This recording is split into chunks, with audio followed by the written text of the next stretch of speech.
ஒரு மருத்துவமனையில் அவர் 80 வயசு முதியவர் இருதய அறுவை சிகிச்சை செஞ்சது பிறகு அந்த மருத்துவர் வந்து ஒரு சீட்டை நீட்டுறாரு. அந்த சீட்டில் 8 லட்சம் சொல்லிட்டு பில் எழுதிருக்கு.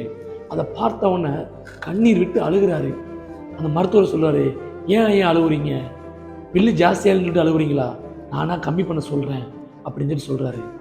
அதுக்கு அந்த முதியவர் சொல்கிறாரு, இல்லை ஐயா, நீங்கள் 10 லட்சம் கேட்டாலும் நான் கொடுக்க தயாராக இருக்கேன். அதுக்காக நான் அழுகலை.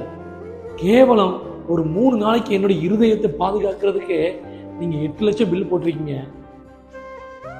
கடந்த 80 ஆண்டுகளாக எந்த ஒரு எதிர்பார்ப்பும் இல்லாமல் என் இறைவன் என்னை பாதுகாத்திருக்கானே, என் இதயத்தை பாதுகாத்திருக்கானே, அவனுக்கு நம்ம என்ன நன்றி செஞ்சுருக்கோம் அப்படின்னு சொல்லிட்டு தாங்க நான் அழுகிறேன்.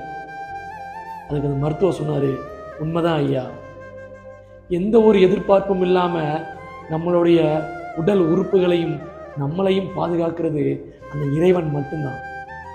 அவன் எவ்வளோ பெரிய கொடையாளி தெரியுமா? நம்ம அவனுக்கு நன்றி செலுத்த வேணாமா? உண்மைதானே?